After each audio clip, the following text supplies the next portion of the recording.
মনোরঞ্জন শব্দটা কোথায় যে হারিয়ে গেছে। সে তো হারাবেই মহারাজ, কারণ মনোরঞ্জন করার জন্য যাকে এই রাজসভাতে রাখা হয়েছে তার কথাগুলো তো এখন শুকনো চিড়ের মতো গলায় বাঁধে। সুযোগ পেলেই আমাকে ঠেস দিয়ে কথা বলাটা এই মন্ত্রী বেটার একটা অভ্যেস হয়ে দাঁড়িয়েছে আজকাল। মন্ত্রী মশাইকে 1 চামচ জলে সাঁতার কাটতে বলুন মহারাজ, তাহলে আপনার সাথে সাথে আমাদের সবারই একটু মনোরঞ্জন হয়ে যাবে।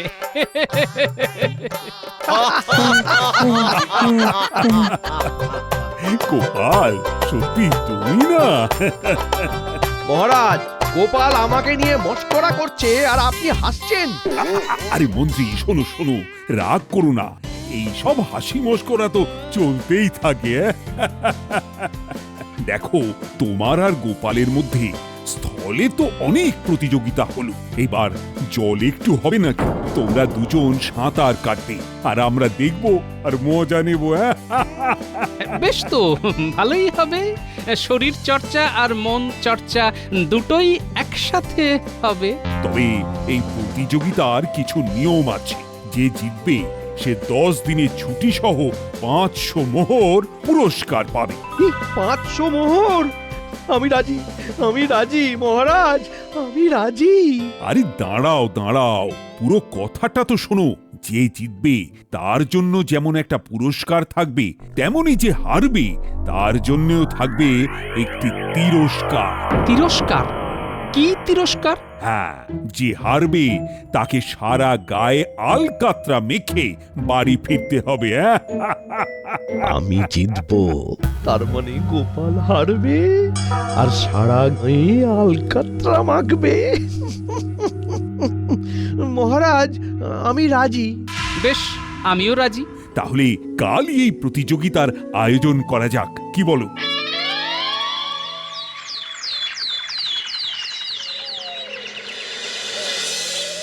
গোপাল, মন্ত্রী, তোমরা তৈরি তো? হ্যাঁ মহারাজ। 3, 2, 1। গোপাল, গোপাল, গোপাল, গোপাল।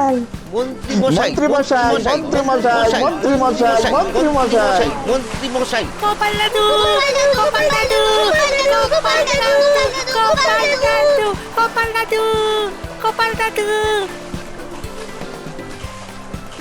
না, মন্ত্রী মশাই তো অনেকটা এগিয়ে গেছে। আমাকে পা চালাতে হবে। যতই চেষ্টা করো না কেন গোপাল, জিতবো তো আমি। তাই নাকি? দেখুন তবে।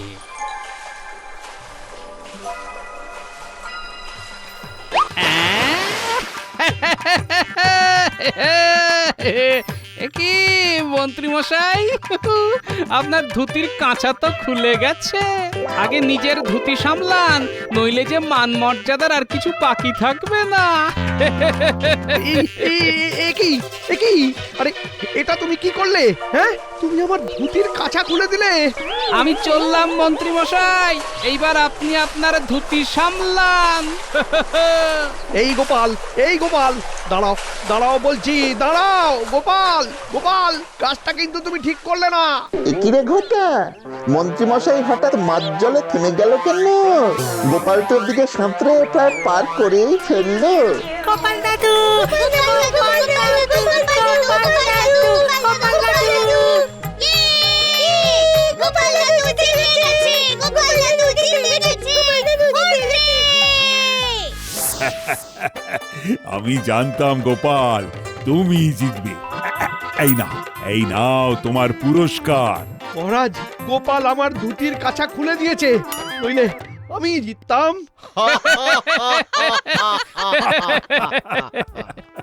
কি বলছো মন্ত্রী, তোমার ধুতি খুলে দিয়েছে গোপাল?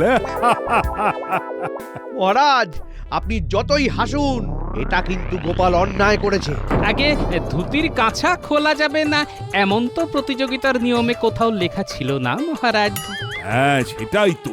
মুদ্রা কথা হলো তোমরা দুজনেই জলে ছিলে, এইবার যে প্রথম ডাঙা এসেছে সেই জিতেছে, তাই আমার চোখে গোপালই হলো প্রথম। কিন্তু কিন্তু মহারাজ, আমার সিদ্ধান্তই চূড়ান্ত সিদ্ধান্ত। 500 মোহর তোমার, আর সাথে রইল 10 দিনের ছুটি। যাও যাও মনের আনন্দে ছুটি কাটাও। ধন্যবাদ মহারাজ। পুরস্কারের পর্ব তো হলো, এইবার তাহলে ওই তিরস্কারের পালা, তাই তো মহারাজ? এমন ভরা বাজারে মন্ত্রীমশাই সবার সামনে আলকাতরা মাখবেন, যতই হোক রাজ্যের মন্ত্রী বলে কথা, ব্যাপারটা ঠিক মানাচ্ছে না। এটাকে আপনি বাদ দিন মহারাজ। কথাটা তুমি মন্দ বলনি। ঠিক আছে, পুরস্কারটাই রইল, তিরস্কারটা না হয় অন্য কিছু দিয়ে হবে। কাটা গায়ে নুনের ছিটে দিচ্ছে তো। ঠিক আছে ঠিক আছে, আমি দেখে নেব।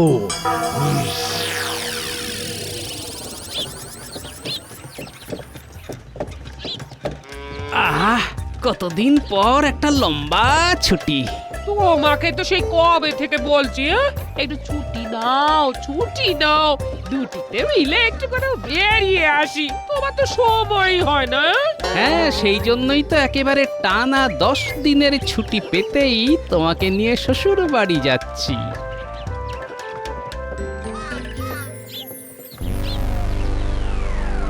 আমাকে আমাকে অপমান? হ্যাঁ, এই কৃষ্ণনগরের মন্ত্রীকে অপমান? দেখে নেব এই গোপালকে, দেখে নেব আমি। মন্ত্রীমশাই, গোপালকে একেবারে ওই সলিল সমাধি দিয়ে দিন। হ্যাঁ, সমাধি? এই না না না না না, এটা ঠিক হবে না, বুঝলি? আরে মন্ত্রীমশাই, আমরা সত্যি সত্যি আসল গোপালকে সমাধি দিতে বলছি নাকি? এই এই তোরা কি বলতে চাইছিস? একটু খোলসা করে বলতো দেখি।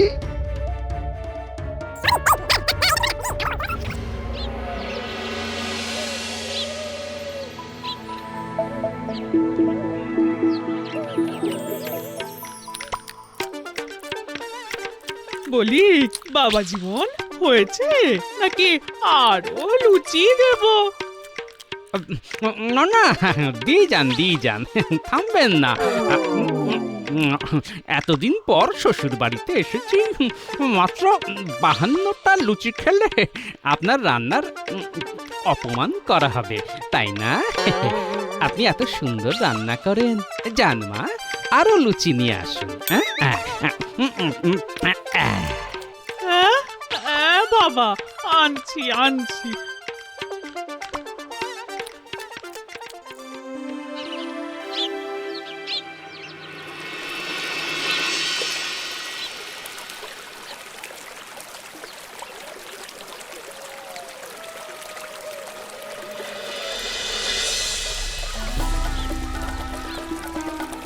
নেই মোটা, অনেকটা চলে এসেছি, এইবার কাজটা শুরু কর। হ্যাঁ,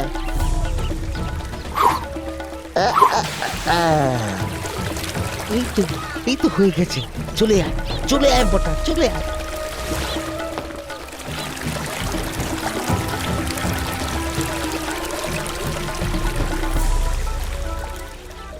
আরে আরে, একটা নৌকা ডুবে যাচ্ছে না? তাই তো আরে, নৌকাটাতে গোপাল ভাঁড় লেখা। আরে ডুবে গেল গোপাল ভাঁড় ডুবে গেল। এটাই তো চাইছিলাম, গোপাল ভাঁড় তুমি শেষ। তা প্রজাগণ কি দেখছো? আগে মন্ত্রীমশাই, গোপাল ভাঁড় লেখা নৌকাটা ডুবে গেল। নৌকা নয়, শুধু গোপাল ভাঁড় ডুবে গেল। এই নাও ধরো, এখানে 100 মোহর আছে, ভাগ করে নিও কেমন? তোমরা এখানে যেটা দেখলে সেটাকে রাষ্ট্র করতে হবে। মানে এই নৌকাটা যে ডুবে গেল সেটা?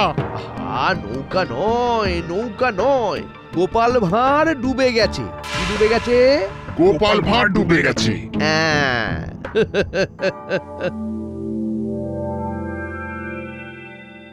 হ্যাঁ, কি বলছো মন্ত্রী? গোপাল আর নেই? না মহারাজ, এই হলো গোপালের অস্থি। না না না, এটা কিভাবে সম্ভব? শ্বশুর বাড়ি যাবার পথে নৌকা করে নদী পার হতে গিয়েই জলে ডুবে গেছে আমাদের গোপাল ভাঁড়। আর গোপালের বউ, সে কোথায়? তার কথা আমি জানি না মহারাজ, আমি জানি না। গোপাল, গোপাল কোথায় চলে গেলে গোপাল? কোথায় চলে গেলে তুমি?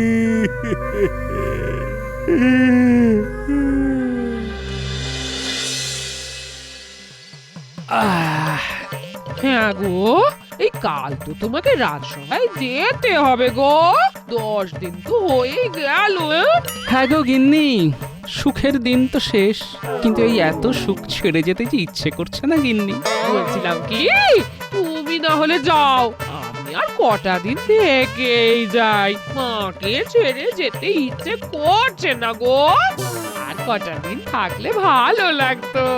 হ্যাঁ, তা তো বটেই, তা তো বটেই। এই মাকে ছেড়ে কারি বা যেতে ইচ্ছে করে বলো? তাহলে শোনো না, একটা কাজ করলে হয় না?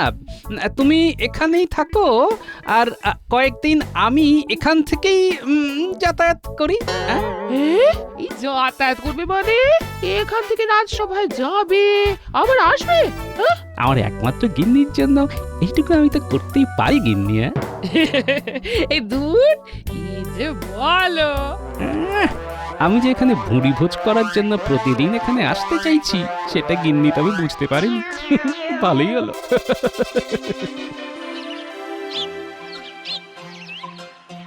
উফ, বাবা, এই এতক্ষণে কৃষ্ণনগরে পৌঁছলাম। এ তো মনে হচ্ছে একদিনই আমার নাভিশ্বাস উঠে গেছে। কি বলা মায়েরা, কেমন আছো? অনেক দিন পরে দেখা হলো। হ্যাঁ, বলছিলাম ওই পান্তুয়া হবে নাকি? গোপাল, ভূত, ভূত, গোপালের ভূত। হ্যাঁ, ভূত? আমি ভূত? আরে, সারাদিন মিষ্টি বানাতে বানাতে মাথাটা মনে হয় গেছে।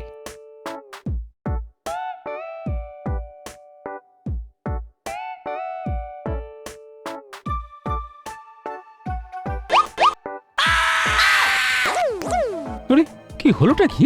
সবাই এমন ভাবে আমাকে দেখেই পালিয়ে যাচ্ছে কেন? আমি ভূত নাকি? ধুর। গোপাল, তুমি কোথায় চলে গেলে গোপাল? কোথায় চলে গেলে? আমার যে তোমাকে না দেখতে পেয়ে ভালো লাগছে না। মহারাজ, মহারাজ, সর্বনাশ হয়ে গেছে। কি হয়েছে? গোপাল আসছে। কি বলছো? গোপাল কিভাবে আসবে? আরে সে তো মারা গেছে। থুরি, থুরি, গোপালের ভূত, গোপালের ভূত আসছে। কি? গোপালের ভূত আসছে? ওহ, কি উল্টো পাল্টা বলছো? উল্টো পাল্টা নয় মহারাজ, আমি নিজের চোখে দেখেছি। রাজ্যের সবাই ওকে দেখেছে। কি বলছো?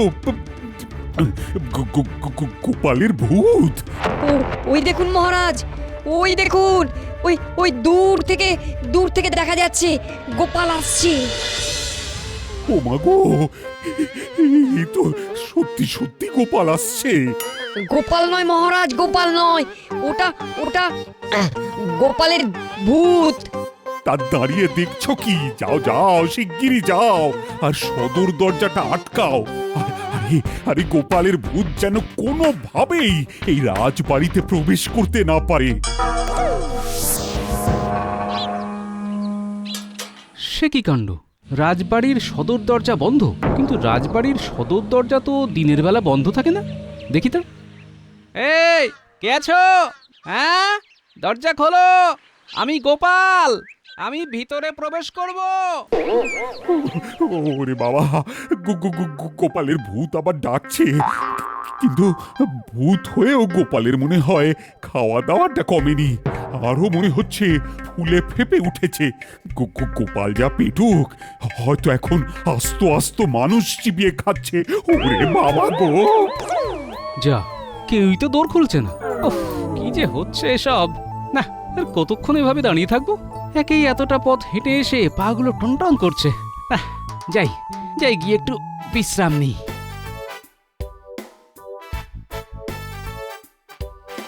উফ বাবা, আর পারছি না।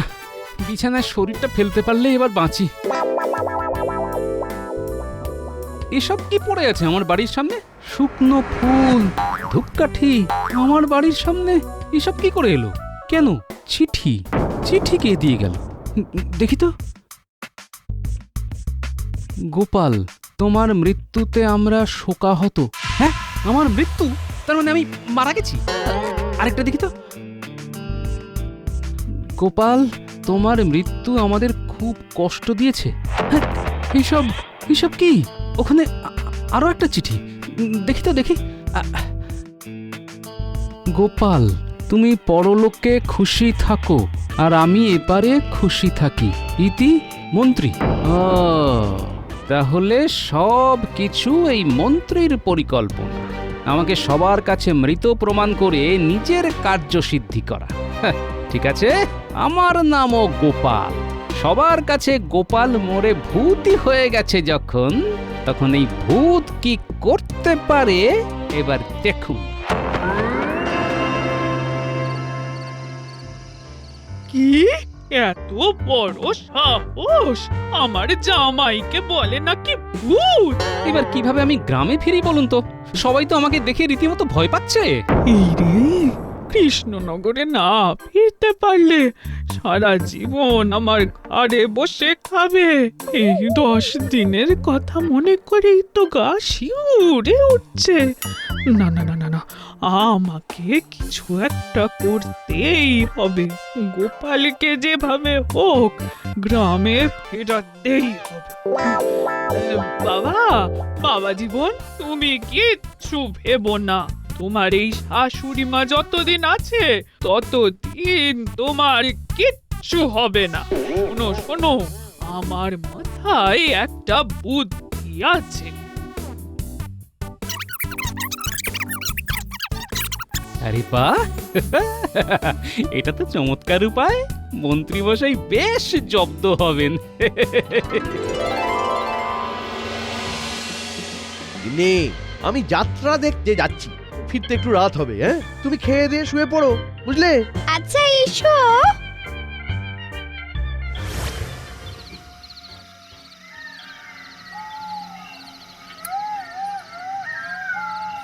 অনেকটা রাত হয়ে গেল, চারিদিকে একটাও লোক নেই। যাই, তাড়াতাড়ি পা চালিয়ে যায়। কেন জানি মনে হচ্ছে পিছনে কেউ আসছে। কি হলো? কেউ যেন সামনে দিয়ে চলে গেল মনে হচ্ছে। না, আমার ব্যাপারটা ঠিক সুবিধের মনে হচ্ছে না। তাড়াতাড়ি এখান থেকে যেতে হবে। কে আপনারা? কি মন্ত্রী মশাই, আমাকে চিনতে পারছেন না? আমি গোপাল। গোপাল, তুমি তুমি তুমি এভাবে কেন এসেছো গোপাল? কেন? আপনি তো আমাকে এইভাবেই দেখতে চেয়েছিলেন। কেন এসেছো তুমি? তুমি কেন এসেছো গোপাল? আপনাকে আমরা নিয়ে যেতে এসেছি। কোথায়? কোথায় নিয়ে যাবে আমায়? আমাদের প্রেত লোকে। চলুন, যেতে হবে তো। না না না না না, আমি কোথাও যাব না, কোথাও যাব না। চলে যাও, চলে যাও, চলে যাও তুমি এখান থেকে, চলে যাও। যেতে তো আপনাকে হবেই মন্ত্রী মশাই, কারণ আপনিই তো আমাকে প্রেত লোকে পাঠিয়ে দিয়েছেন। প্রেত লোকে তুমি কিভাবে গেলে? তুমি তো মারাই যাওনি। সত্যি কি আমি মারা যাইনি? হ্যাঁ, সত্যি তো তুমি মারা যাওনি। আমি সবাইকে মিথ্যে বলেছিলাম। ছেড়ে দাও আমায় গোপাল, আমার ভুল হয়ে গেছে, আমাকে ছেড়ে দাও, ছেড়ে দাও আমায় ছেড়ে দাও গোপাল। ছাড়তে পারি একটা শর্তে। যেই শর্ত দেবে আমি সব মেনে নেব। তুমি শুধু আমাকে প্রেতলোকে নিয়ে যেও না। গোটা রাজ্যবাসী আর মহারাজের সামনে আপনাকে সত্যিটা বলতে হবে। যদি সেটা করেন তাহলেই আপনি প্রাণে বাঁচবেন, নইলে বলবো সব সত্যি বলবো, সব সত্যি বলবো, সব সত্যি বলবো মহারাজ। কি বলছো কি মন্ত্রী? গোপাল মারা যায়নি? আর তুমি আমাদের মিথ্যে কথা বলেছিলে। হ্যাঁ মহারাজ, গোপাল মারা যায়নি। তার মানে গোপাল ভাঁড়ের নৌকা ডুবিয়ে মন্ত্রী মশাই আমাদের মিথ্যে কথা রটিয়েছে। গোপাল কোথায়? কোথায় গোপাল? সেটা তো আমি জানি না মহারাজ। উফ, গোপালকে যদি না পাই না মন্ত্রী, তবে তবে তোমাকে আমি শুলে চড়াবো। তার আর প্রয়োজন হবে না মহারাজ, আমি চলে এসেছি। গোপাল! গোপাল, গোপাল তুমি ফিরে এসেছো? হ্যাঁ মহারাজ, একেবারে সজ্ঞানে সশরীরে। এসো গোপাল, এসো আমার বুকে এসো। আহ, কি শান্তি! বুঝলে গোপাল, তোমার মৃত্যুর খবর শুনে আমি আমি খুব কষ্ট পেয়েছিলাম। কষ্ট পাবেন না মহারাজ, ছোটবেলা থেকেই শুনে এসেছি মৃত্যুর আগে যদি কেউ মৃত্যুর খবর রটিয়ে দেয় তবে তার আয়ু নাকি আরো বৃদ্ধি পায়। মন্ত্রীমশাই আমার চরম শত্রু হয়েও আমার পরম মিত্রের মতো একটা কাজ করেছেন, আমি তার জন্য ওনার কাছে কৃতজ্ঞ। হ্যাঁ